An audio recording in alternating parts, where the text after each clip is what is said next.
चलिए, good morning all of you. तो पिछली क्लास में हम लोग थर्ड लॉ ऑफ थर्मोडायनेमिक्स पढ़ रहे थे और वहां पे हमने सीखा था कि थर्ड लॉ ऑफ थर्मोडायनेमिक्स का यूज करके हम लोग एब्सोल्यूट वैल्यू ऑफ एंट्रोपी निकाल सकते हैं उन सब्सटेंसेस के लिए जो थर्ड लॉ ऑफ थर्मोडायनेमिक्स को फॉलो करते हैं। और वो सब्सटेंसेस जो थर्ड लॉ ऑफ थर्मोडायनेमिक्स को फॉलो करते हैं वो परफेक्टली क्रिस्टलाइन सॉलिड्स बनाते हैं और जीरो जीरो केल्विन के टेम्परेचर पर उनकी एंट्रोपी जीरो होती है। यही था थर्ड लॉ ऑफ थर्मोडायनेमिक्स और उसको यूज करके हम लोग सब्सटेंस की एब्सोल्यूट वैल्यू ऑफ एंट्रोपी निकाल सकते हैं। ठीक है, तो अब क्या एक छोटा सा टर्म आता है molar entropy of a substance. ठीक है, और मोलर एंट्रोपी आप शुरू से अगर मुझसे पढ़ रहे हैं तो आपको ये अपने आप ही समझ में आ जाना चाहिए। मोलर एंट्रोपी मतलब एक मोल ऑफ सब्सटेंस का एंट्रोपी है ना। तो बस बहुत ही सिंपल सी डेफिनेशन है, इसको हम लोग एस एम से रिप्रेजेंट करते हैं, where M stands for molar and S stands for entropy. तो molar entropy of a substance का मतलब क्या है? The entropy of one mole of a substance. ठीक है, तो बहुत बेसिक सी डेफिनेशन है ये। The entropy of one mole of a substance. ठीक है, तो इसे हम लोग मोलर एंट्रोपी बोलते हैं बच्चों। अच्छा, फिर जैसे एस एम होता है, एक एस एम नॉट भी होता है, या एनसीईआरटी में इसको ऐसे एस एम और ऊपर माइनस इस तरह से भी रिप्रेजेंट किया जाता है। तो एस एम नॉट थर्मोकेमिस्ट्री हम लोग पढ़ चुके हैं। इसका मतलब क्या हो जाएगा? इसका मतलब हो जाएगा the standard molar entropy of a substance. ठीक है, the standard molar entropy of a substance. तो ये एस एम नॉट हो जाएगा। ठीक है, और स्टैंडर्ड मोलर एंट्रोपी का मतलब क्या होगा? It will represent the molar entropy under standard conditions. ठीक है, तो एस एम नॉट मतलब होता है एक मोल का ही एंट्रोपी है, क्योंकि भाई कंडीशंस अलग अलग होंगी तो फिर एंट्रोपी की वैल्यू अलग अलग आएगी ना। तो एस एम नॉट होता है मोलर एंट्रोपी, मतलब एक मोल की entropy under standard conditions, right, under standard conditions.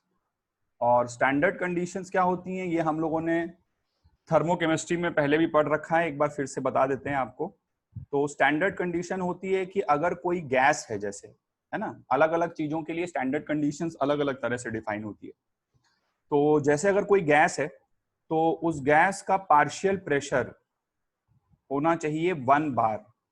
पुराने जमाने में 1 एटीएम भी यूज होता था, लेकिन आजकल नए जमाने के सवालों में आप एनसीईआरटी वगैरह देखोगे तो उसमें हर जगह पे 1 बार मिलेगा। तो partial pressure of the gas must be 1 बार और 1 एटीएम लगभग बराबर ही होते हैं। ये एग्जैक्टली बराबर तो नहीं होते हैं, ठीक है, ये हमने गैसियस स्टेट में पढ़ा हुआ है, बट ठीक है, ऑलमोस्ट उसको सेम मान सकते हैं। तो अगर कोई गैस है तो उसका पार्शियल प्रेशर 1 बार होना चाहिए। अगर कोई सॉल्यूट है तो उसकी मोलैरिटी 1 मोलर होना चाहिए। और अगर कोई सॉलिड या लिक्विड है तो दैट मस्ट बी प्योर, क्योंकि प्योर सॉलिड या प्योर लिक्विड की कॉन्सेंट्रेशन हमने देखा था कांस्टेंट होती है। तो सॉलिड या लिक्विड है तो it must be in pure form. इन कंडीशंस को हम लोग बोलते हैं, they are known as the standard conditions. ठीक है, इनको हम लोग स्टैंडर्ड कंडीशंस बोलते हैं। और इन कंडीशंस में जो एंट्रोपी होती है उसको स्टैंडर्ड मोलर एंट्रोपी बोला जाता है। नेक्स्ट हम लोग आते हैं एक इंपॉर्टेंट पॉइंट पर, जो कि बहुत आसान है, बट उससे रिलेटेड ऑब्जेक्टिव सवाल में क्वेश्चन मतलब काफी पूछे जाते हैं। खासकर जो मेडिकल वाले बच्चे हैं वो तो बहुत इस पर ध्यान दें, क्योंकि बहुत इजी सी चीज होती है और बहुत पूछी जाती है ये। तो हम लोग डिस्कस करने जा रहे हैं द फैक्टर्स अफेक्टिंग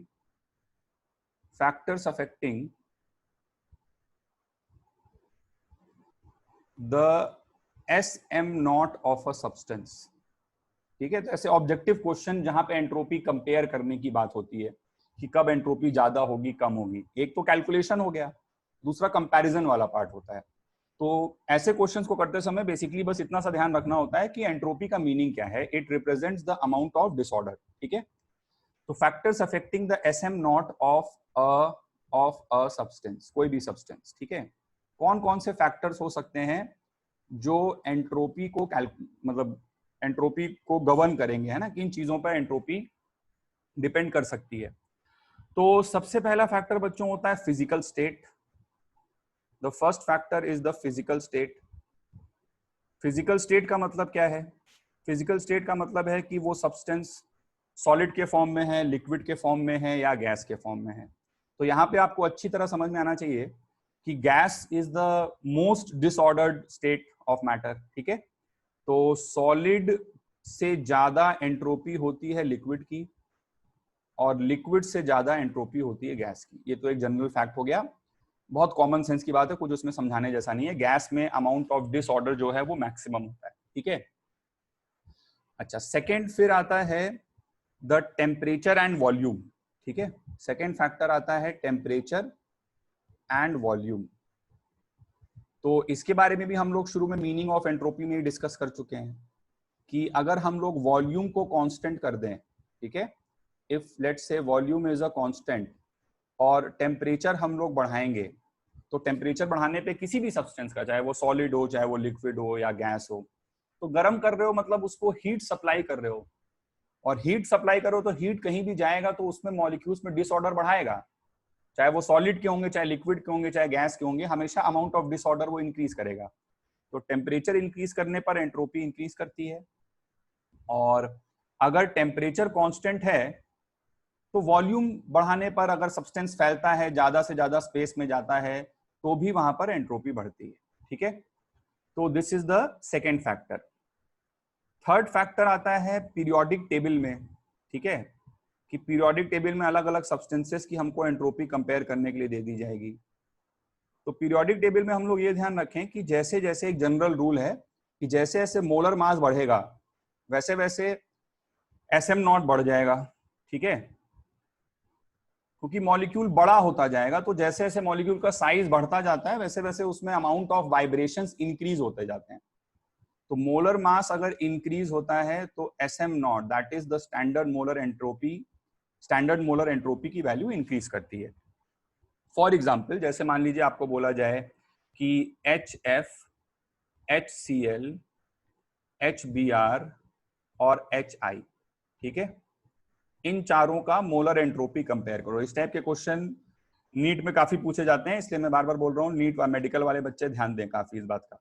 तो HF, HCl, HBr और HI में पूछा गया सबसे ज्यादा एंट्रोपी किसकी है, सबसे कम एंट्रोपी किसकी है। ठीक है, तो अब यहाँ पे कैसे करेंगे भाई, हम लोग जैसे जैसे डाउन द ग्रुप जा रहे हैं, मतलब जैसे जैसे नीचे जा रहे हैं मोलर मास बढ़ता जा रहा है, ये तो आपको समझ में आ ही रहा है। ठीक है, और जैसे जैसे मोलर मास बढ़ेगा वैसे वैसे एसएम नॉट की वैल्यू इंक्रीज कर जाएगी। ठीक है, the SM naught value will increase, तो एसएम नॉट इंक्रीजेस। इसको आप ऐसे भी सोच सकते हो कि HF का बॉन्ड छोटा सा बॉन्ड होगा और HI का बॉन्ड बहुत बड़ा बॉन्ड होगा। तो बॉन्ड अगर बड़ा होगा तो उस बॉन्ड के अबाउट मॉलिक्यूल के वाइब्रेशंस जो है वो इंक्रीज करते हैं, और वाइब्रेशंस इंक्रीज कर रहे हैं मतलब डिसऑर्डर इंक्रीज हो रहा है, तो एंट्रोपी बढ़ रही है उससे। तो HF, HCl, HBr और HI में सबसे ज्यादा एंट्रोपी HI की होगी और लीस्ट जो है वो HF की होगी। इसी तरह से आपको ये भी दिया जा सकता था F2, Cl2, Br2 और I2। तो इनमें बताओ, तो नीचे जा रहे हो मोलर मास बढ़ता जा रहा है, मोलर मास बढ़ रहा है तो मोलर एंट्रोपी भी इंक्रीज कर रही है, एसएम नॉट इंक्रीजेस। या एल्कली मेटल्स दे दिए जाएं, लिथियम, सोडियम, पोटेशियम, तो उसमें भी जैसे जैसे नीचे जाओगे वैसे वैसे मोलर मास बढ़ेगा और मोलर एंट्रोपी इंक्रीज कर जाएगी। तो ये हमारा थर्ड पॉइंट हो गया, इसे हम लोग समझ गए। फोर्थ पॉइंट आता है रिलेटेड टू मॉलिक्यूलर कॉम्प्लेक्सिटी। ठीक है, मॉलिक्यूलर कॉम्प्लेक्सिटी। तो मॉलिक्यूलर कॉम्प्लेक्सिटी पे कैसे एंट्रोपी डिपेंड करेगी भाई, किसी भी एक मॉलिक्यूल में जैसे जैसे नंबर ऑफ एटम्स बढ़ते जाएंगे, मतलब उसकी एटॉमिसिटी बढ़ती जाएगी, तो नंबर ऑफ एटम्स बढ़ेंगे तो नंबर ऑफ बॉन्ड्स बढ़ेंगे भाई, जहां पे ज्यादा एटम होंगे वहां ज्यादा बॉन्ड बन रहे होंगे, ज्यादा बॉन्ड बनेंगे तो उनके अबाउट ज्यादा वाइब्रेशंस होंगे और एंट्रोपी बढ़ती जाएगी।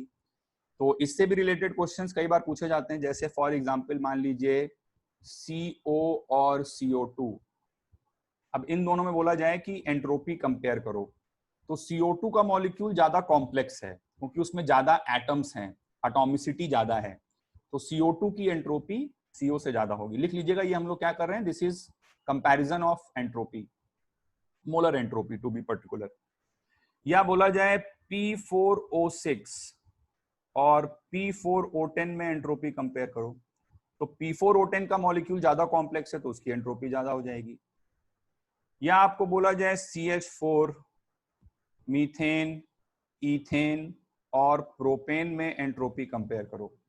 तो मीथेन, ईथेन और प्रोपेन में सबसे ज्यादा कॉम्प्लेक्स मॉलिक्यूल प्रोपेन का है, तो प्रोपेन की एंट्रोपी ज्यादा होगी ईथेन से और ईथेन की एंट्रोपी ज्यादा होगी मीथेन से। तो बस ये छोटा सा पॉइंट है मॉलिक्यूलर कॉम्प्लेक्सिटी से रिलेटेड।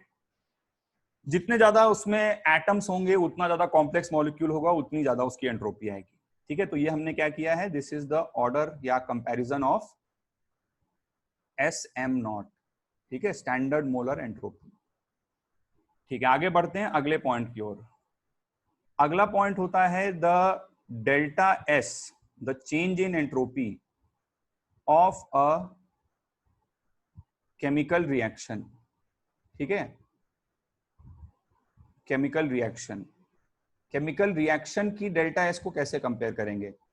अच्छा, केमिकल रिएक्शन से रिलेटेड जो सवाल रहेंगे उसमें पूछा जाएगा कि कोई फलाना रिएक्शन हुई तो उससे एंट्रोपी चेंज पॉजिटिव है या नेगेटिव है। तो एंट्रोपी चेंज पॉजिटिव का मतलब क्या होगा, एंट्रोपी बढ़ना, और एंट्रोपी चेंज नेगेटिव का मतलब क्या होगा, एंट्रोपी डिक्रीज होना। ठीक है, तो अब रिएक्शन में क्या होता है, रिएक्शन में रिएक्टेंट्स होते हैं, वो रिएक्टेंट्स प्रोडक्ट्स में कन्वर्ट हो जाते हैं। तो इनिशियल चीजें रिएक्टेंट होती हैं, फाइनल चीजें प्रोडक्ट होती हैं। ठीक है, तो delta S of a reaction हम लोग इस तरह से सोचते हैं कि हम लोग एक टर्म निकालते हैं जो हम लोग पहले भी कई बार देख चुके हैं, जिसको हम लोग बोलते हैं delta NG. Delta NG chemical reaction के लिए कैसे निकाला जाता है, ये बात हमने केमिकल इक्विलिब्रियम में भी करी थी, गैसियस स्टेट में भी करी थी, और अभी कुछ दिनों पहले थर्मोकेमिस्ट्री में भी करी थी। डेल्टा एनजी आप समझते हो, change in the number of moles of gas for a chemical reaction. तो डेल्टा एनजी बच्चों अगर पॉजिटिव है तो इसका मतलब निकलता है कि इस रिएक्शन के होने से, जो भी रिएक्शन पेपर पे लिखी हुई है, उस रिएक्शन के होने से number of moles of gas increase कर रहा है। और number of moles of gas अगर इंक्रीज कर रहा है तो इसका मतलब डिसऑर्डर बढ़ रहा है। जितनी ज्यादा गैस होगी उतना ज्यादा डिसऑर्डर होगा, और डिसऑर्डर अगर बढ़ रहा है इसका मतलब निकलेगा कि delta S of the reaction, delta S of the reaction ये पॉजिटिव होगा।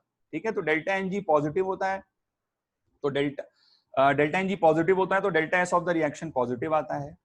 और अगर डेल्टा एनजी नेगेटिव हुआ, इसका मतलब होगा कि number of moles of gas कम हो रहा है, और number of moles of gas अगर कम हो रहा है तो delta S of the reaction in such a case will be negative. ठीक है, ये बात समझ में आ रही है। तो इस तरह से हम लोग केमिकल रिएक्शन के लिए जज करते हैं। Number of moles of gas बढ़ा तो एंट्रोपी बढ़ गई, और एंट्रोपी बढ़ गई तो एंट्रोपी चेंज पॉजिटिव, और number of moles of gas अगर कम हो गया तो एंट्रोपी घट गई, और एंट्रोपी घट गई तो delta S of the reaction that is change in entropy ये नेगेटिव। अच्छा, तुम सोचो सर डेल्टा एनजी जीरो आ जाए तो क्या होगा। तो डेल्टा एनजी जीरो हो जाएगा तो फिर हम लोग ऐसे कंपेयर नहीं कर पाएंगे, इतना ऑब्वियस नहीं होगा। फिर वहां पे कुछ और डेटा वगैरह दिया रहेगा, तो हम ऐसे डायरेक्टली नहीं बोल सकते कि बढ़ा कि घटा। ठीक है, ये मत बोल देना कि डेल्टा एनजी अगर जीरो है तो डेल्टा एस भी जीरो होगा, ऐसा कहना गलत है, ये जरूरी नहीं है। ठीक है, क्योंकि सब्सटेंस चेंज हो रहा है ना रिएक्शन में, तो अलग अलग सब्सटेंस की एंट्रोपी तो अलग अलग होती ही है। तो ये बात हम नहीं बोल सकते कि डेल्टा एनजी जीरो है तो डेल्टा एस जीरो ही होगा, ये कोई जरूरी नहीं है ना। और उस केस में हम कंपेयर नहीं कर सकते, ऐसा इतना डायरेक्ट आंसर नहीं दे पाएंगे। बट हाँ, इसके बेसिस पे ये तो बोल सकते हैं कि अगर गैस के मोल्स बढ़ रहे हैं तो एंट्रोपी चेंज पॉजिटिव है, और अगर गैस के मोल्स घट रहे हैं तो एंट्रोपी चेंज नेगेटिव है। इतनी बात हम जरूर कर सकते हैं। ठीक है, तो ये हो गया delta S of chemical reaction के बारे में। अगला पॉइंट, फाइनल पॉइंट लास्ट आता है, the dissolution of a gas in a liquid. Dissolution of a gas in a liquid या इन अ सॉल्वेंट। ठीक है, तो किसी गैस को हम अगर एक सॉल्वेंट में डिसॉल्व कर दें, जैसे ये जितनी भी गैसेस होती हैं, ऑक्सीजन, नाइट्रोजन, ये सब पानी में डिसॉल्व होती हैं भाई, कुछ ना कुछ ऑक्सीजन डिसॉल्व होती है ना, CO2 डिसॉल्व होती है। तो कभी भी कोई गैस है हमारे पास और ऑक्सीजन पानी में डिसॉल्व होती, तभी तो मछलियां और पेड़ पौधे सब एक्वेटिक लाइफ जिंदा रह पाते हैं। तो किसी भी गैस को हम सॉल्वेंट में लें और वो गैस सॉल्वेंट में जाकर सोल्यूशन बना दे, तो ये हम बोलेंगे डिसोल्यूशन ऑफ अ गैस हुआ, गैस डिसॉल्व हो गई सॉल्वेंट में। ये सॉल्वेंट लिखा मैंने, है ना। तो पूछा गया कि भाई बताओ इस प्रोसेस का एंट्रोपी चेंज क्या है। तो यार ये गैस थी पहले, है ना, और अब ये सल्यूट में कन्वर्ट हो गई, सोल्यूशन में चली गई। तो गैस तो हाईली डिसऑर्डर्ड थी, और अब वो एक लिमिटेड क्वांटिटी ऑफ पानी में डिसॉल्व हो गई। पहले वो गैस थी, कहीं भी जा सकती थी, लेकिन अब वो पानी में डिसॉल्व हो गई, तो जितना सोल्यूशन का वॉल्यूम है उतने में कहीं रह सकता है। तो इस प्रोसेस में डिसऑर्डर या एंट्रोपी कम हुआ है, और एंट्रोपी अगर कम हुआ है तो इस प्रोसेस का जो डेल्टा एस है, चेंज इन एंट्रोपी है, वो नेगेटिव आएगा। ठीक है, तो ये कुछ ऑब्जेक्टिव क्वेश्चन से रिलेटेड पॉइंट्स हैं जो कई बार एग्जाम्स में आते हैं। इनको एक बार आप देख के ठीक से नोट कर लीजिए। चलिए आइए, तो क्वेश्चन हम लोग एक दो देखते हैं यहाँ पर। तो क्वेश्चन है, लिखिए, which of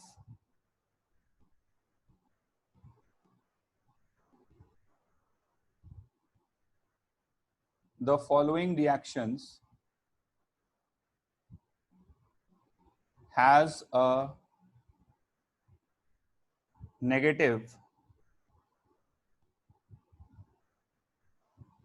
change in entropy? Which of the following reactions has a negative change in entropy? और रिएक्शंस आपको दी हुई हैं, ए CH4 gas plus 2O2 gas goes to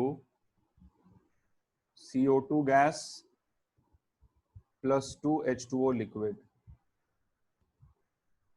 B NH3 gas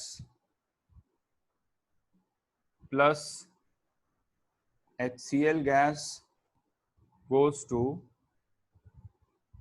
NH4Cl solid. And C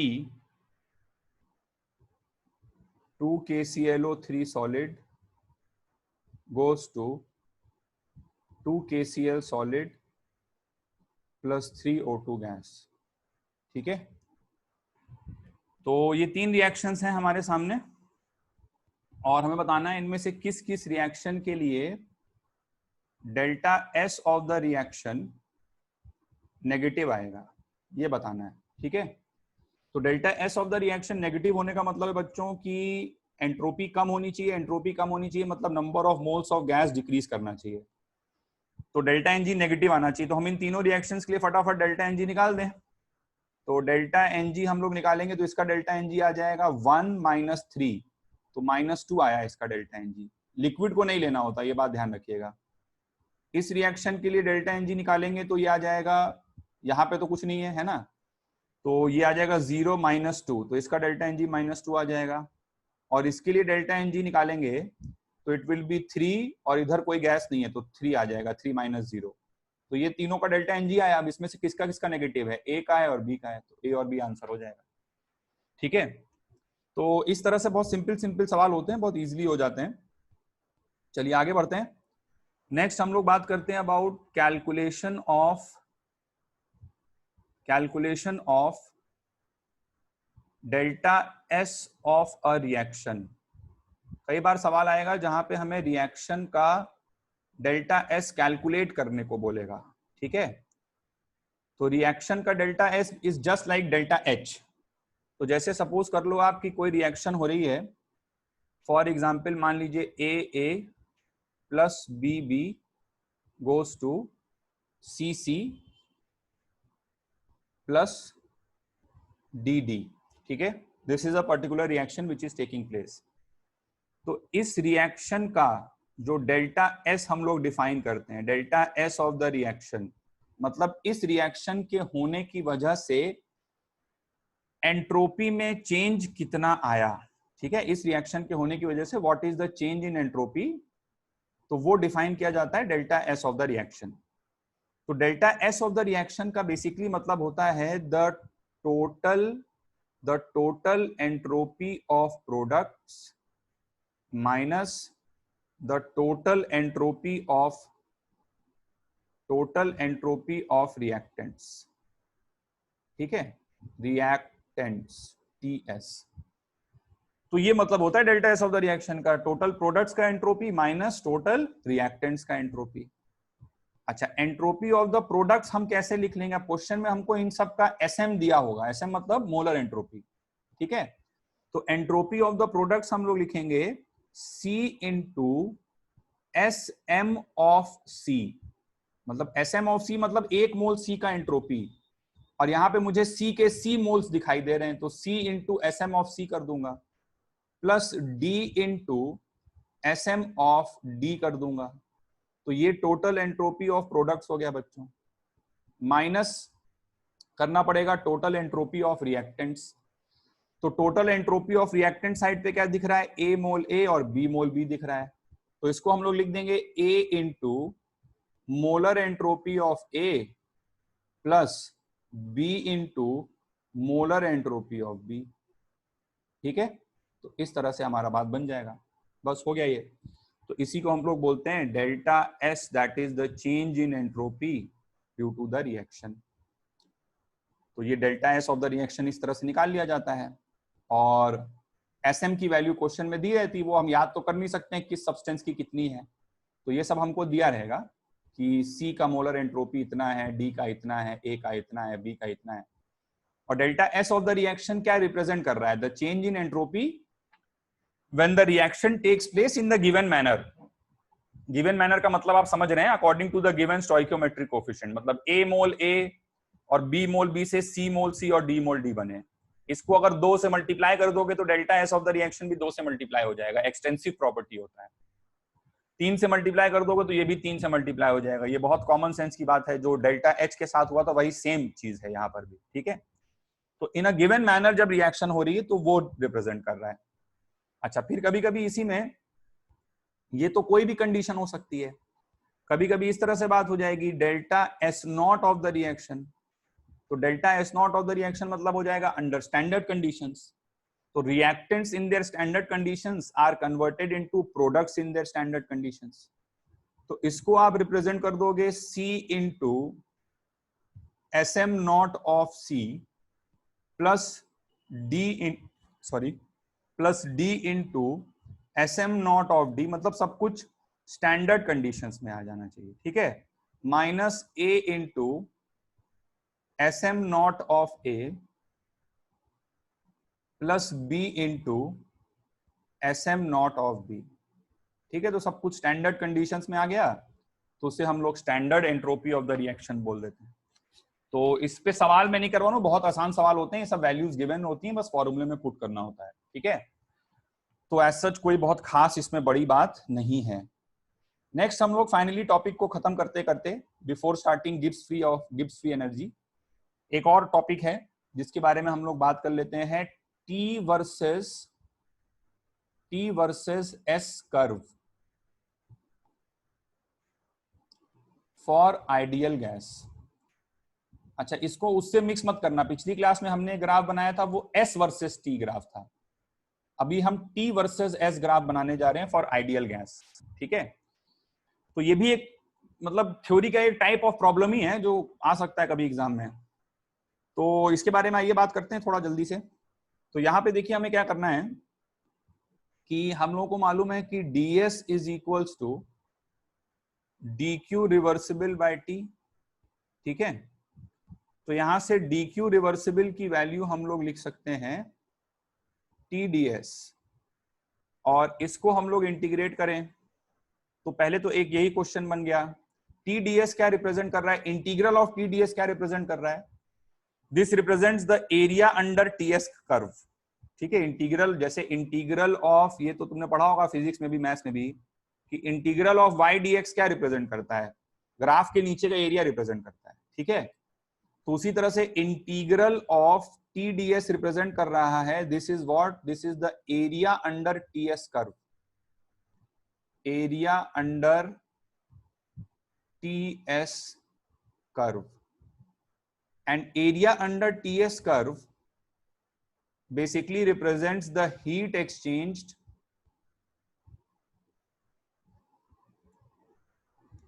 in a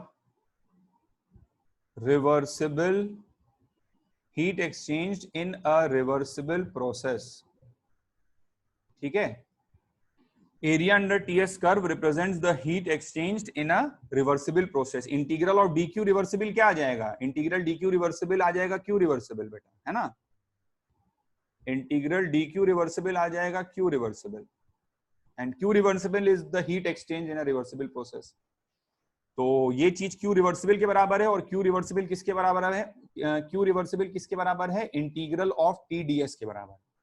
integral T D S क्या है? Area under T S curve है। तो आइए इस पे कुछ ग्राफ हम लोग बनाते हैं, बहुत ही सिंपल सा काम करना होता है हमें। तो ग्राफ हम लोग हमेशा, ये बात आपको याद आ रही हो, हमेशा रिवर्सिबल प्रोसेस के लिए ग्राफ बना सकते हैं, क्योंकि इरिवर्सिबल प्रोसेस पे तो हमको कुछ पॉइंट ही पता होते हैं। तो हम जितने भी ग्राफ बनाने जा रहे हैं अभी, वो सब रिवर्सिबल प्रोसेस मान के ही है, ठीक है ना? क्योंकि अगर प्रोसेस इरिवर्सिबल हो गया तब तो हर जगह पे उसके टेम्परेचर डिफाइंड ही नहीं होते हैं, प्रेशर डिफाइंड ही नहीं होते, वहां पे तो कुछ पॉइंट्स आते हैं बस, ठीक है? तो if we are plotting a curve, then it means that it is for a reversible process only. ये बात हम लोगों ने फर्स्ट लॉ में पढ़ी हुई है। तो बात करते हैं, सबसे पहले शुरुआत करते हैं हम लोग आइसोथर्मल प्रोसेस से। सारी पढ़ाई आइडियल गैस के लिए है। आइसोथर्मल प्रोसेस, तो लेट अस से पहले हम लोग एक्सपेंशन कंसीडर कर लें। एक्सपेंशन, तो आइसोथर्मल एक्सपेंशन के लिए किसी ने आपको बोला कि क्या हो गया, तो आइसोथर्मल एक्सपेंशन के लिए किसी ने आपको बोला कि T वर्सेस S का ग्राफ बनाओ। तो यहाँ y एक्सिस पे हमने टेम्परेचर ले लिया और x एक्सिस पे हमने एंट्रोपी ले लिया, ठीक है? आइडियल गैस है, रिवर्सिबल प्रोसेस है। तो अगर हम लोग आइसोथर्मल एक्सपेंशन करा रहे हैं तो टेम्परेचर तो कांस्टेंट है, ठीक है? आइसोथर्मल मतलब टेम्परेचर कांस्टेंट है, लेकिन एक्सपेंशन अगर हो रहा है तो एंट्रोपी बढ़ती जा रही है। तो किस प्रकार का ग्राफ बन जाएगा?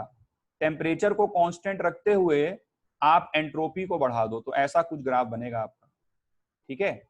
ये ग्राफ बन जाएगा T वर्सेस S का, इसको पूरा खींच दो पीछे तक चाहो तो, ठीक है? तो ये ग्राफ बन जाएगा T वर्सेस S का, ठीक है? This will be the T versus S graph, कि टेम्परेचर कांस्टेंट है और एंट्रोपी बढ़ती जा रही है आइसोथर्मल एक्सपेंशन के लिए। अच्छा, अगर आइसोथर्मल कंप्रेशन के बारे में बात कर दें, तो आइसोथर्मल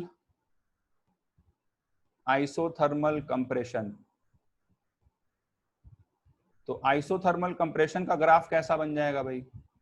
मान लीजिए ये हमारा y एक्सिस हो गया और ये x एक्सिस हो गया, और यहां पर हम लोगों ने ले लिया t, इधर हमने ले लिया t, इधर हमने ले लिया s।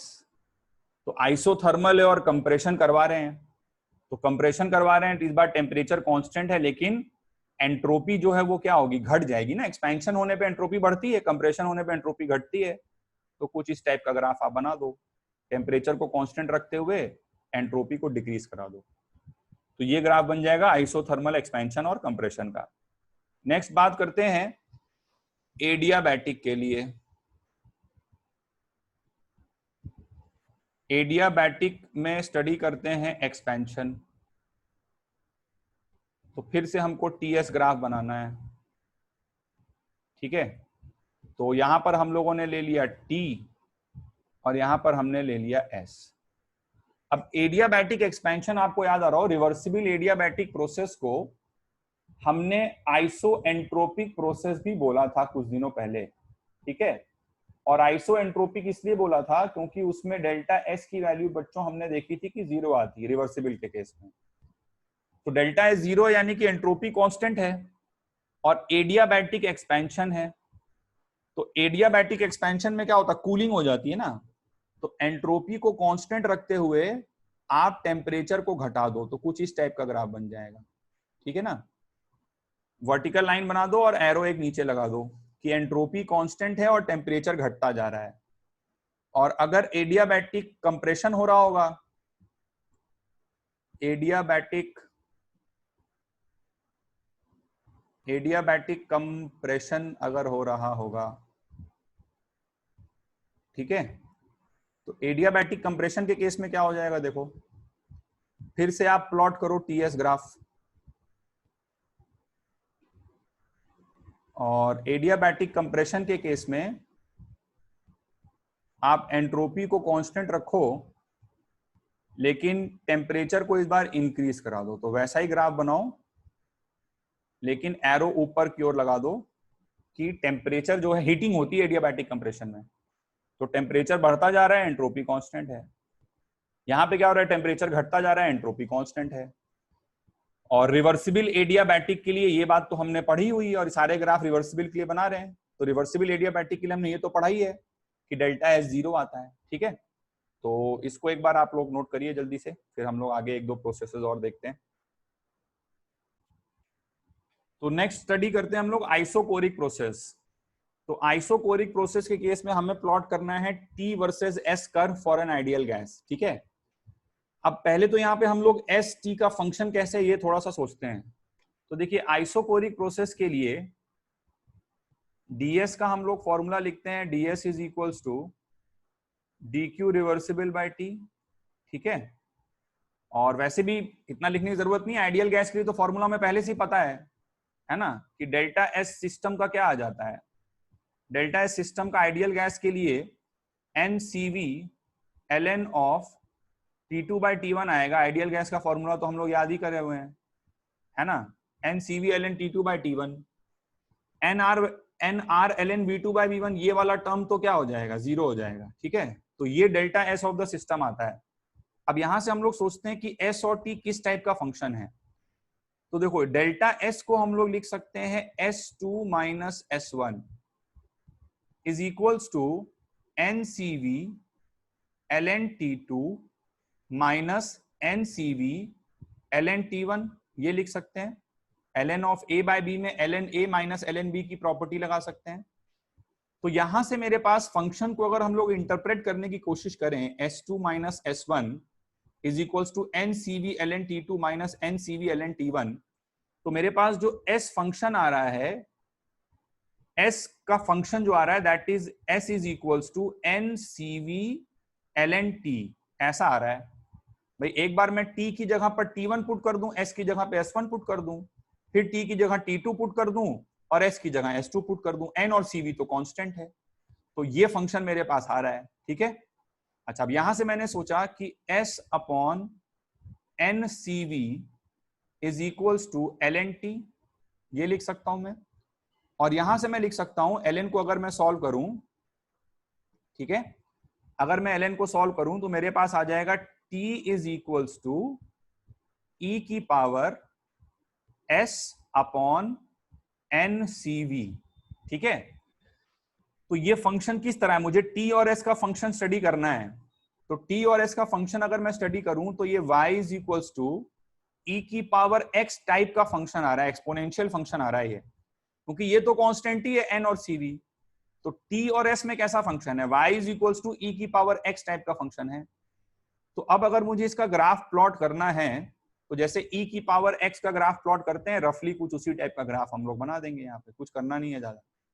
ठीक है, तो मुझे बनाना है t वर्सेस s का ग्राफ। तो t वर्सेस s का ग्राफ कुछ इस तरह से लगेगा। t और s में y is equals to e की पावर x जैसा रिलेशन है। तो e की पावर x जैसा रिलेशन अगर है तो रफली कुछ इस तरह से बना दीजिए आप, ऐसा एक्सपोनेंशियल फंक्शन का ग्राफ बनता है। ठीक है, तो बस हो गया ये, t versus s graph will be an exponentially increasing graph. अच्छा फिर इसमें देखो क्या होता है कि अलग अलग टाइप की आइडियल गैस के लिए CV अलग अलग होता है। ठीक है, और CV जितना छोटा होगा, अगर मान लो n को सेम कर दें सबके लिए, तो मोनो एटॉमिक, डाई एटॉमिक और नॉन लीनियर पॉली एटॉमिक सबका CV अलग अलग आता है। तो CV जितना छोटा होगा ये पावर उतनी ज्यादा आएगी, और ये पावर जितनी ज्यादा आएगी ग्राफ का स्लोप उतना ज्यादा रहेगा। ठीक है, तो इस पर बेस्ड भी क्वेश्चन बन सकता है। क्वेश्चन इस टाइप का बनाया जाए कि starting from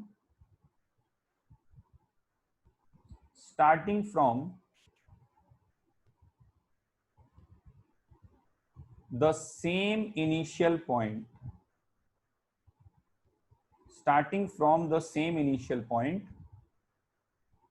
reversible isochoric heating, starting from the same initial point, reversible isochoric heating is carried out on on same amount मतलब same number of moles, on same amount of following gases. ठीक है, कौन कौन सी gas हैं? ए है helium जो कि mono atomic है, बी है O2 जो कि डायटॉमिक है, और सी है SO2 जो कि नॉन लीनियर पॉलीएटॉमिक है. ठीक है, 3 गैसेस हैं और इनिशियल पॉइंट सबका सेम है. अच्छा, अब क्वेश्चन बनाने वाला बच्चों बोल रहा है, और रिवर्सिबल आइसोकोरिक हीटिंग करा रहे हो आप. क्वेश्चन बनाने वाला बोल रहा है कि T वर्सेस S के ग्राफ प्लॉट कराए गए, T वर्सेस S के ग्राफ प्लॉट कराए गए, इनिशियल पॉइंट सेम है और 3 अलग अलग ग्राफ आए, तीनों एक्सपोनेंशियल e की पावर x के ग्राफ हैं, है ना.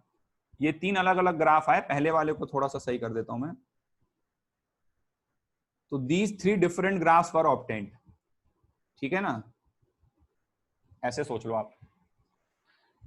तो इन तीनों ग्राफ्स का नाम है 1, 2 और 3. तीनों e की पावर x टाइप के ग्राफ हैं. तो क्वेश्चन यहां पर यह है कि आपको 1, 2, 3 को A, B और C के साथ मैच करवाना है. तो अटेम्प्ट करिए, 2 मिनट टाइम लेके से. तो देखिए सोल्यूशन देखते हैं हम लोग प्रॉब्लम्स का. तो यहाँ पे आइसोकोरिक प्रोसेस है. अभी हमारे सामने फंक्शन आया था that T is equals to e raise to the power s upon NCV. ये फंक्शन आया था. ठीक है. अच्छा, हम अपनी पढ़ाई से जानते हैं कि CV जो है वो होता है बच्चों FR/2 के बराबर. ठीक है, CV होता है FR/2 के बराबर. और मोनोएटॉमिक गैस का F होता है 3, इसका F होता है 5 डिग्री ऑफ फ्रीडम, और इसका F होता है 6. तो अब देखिए, CV F छोटा होगा तो CV भी छोटा होगा, और CV अगर छोटा होगा तो इस पूरी पावर की वैल्यू बड़ी आ जाएगी. CV की वैल्यू जैसे जैसे छोटी होगी तो ओवरऑल पावर की वैल्यू बड़ी आ जाएगी, और पावर की वैल्यू अगर बड़ी आई तो इसका मतलब e की पावर x का स्लोप बढ़ता जाएगा. तो इनमें से देखिए सबसे ज्यादा वर्टिकल की तरफ कौन सा ग्राफ है ना. 3 वाला ग्राफ ऐसा है, 1 वाला ग्राफ ऐसा है. तो जिसका स्लोप सबसे ज्यादा है, ठीक है ना, जिसका स्लोप सबसे ज्यादा है वो हो जाएगा मोनोएटॉमिक का. तो A को आप 1 के साथ मैच करा दो, B को आप 2 के साथ मैच करा दो, और C को आप 3 के साथ मैच करा दो. ठीक है, हो गया. बस इतना सा काम करना होता है इसमें. अच्छा, कभी कभी इस टाइप के क्वेश्चन भी हो सकते हैं, जैसे हम लोग बॉयल्स लॉ वाले जब गैसियस स्टेट पढ़ते थे तो बॉयल्स लॉ वाले क्वेश्चन करते थे, है ना, कि अब हमने बोला है कि वॉल्यूम कांस्टेंट करना है, लेकिन वो वॉल्यूम कितना कांस्टेंट करना है ये तो नहीं बोला है. तो अलग अलग आदमी के लिए अलग अलग वॉल्यूम कांस्टेंट हो सकता है.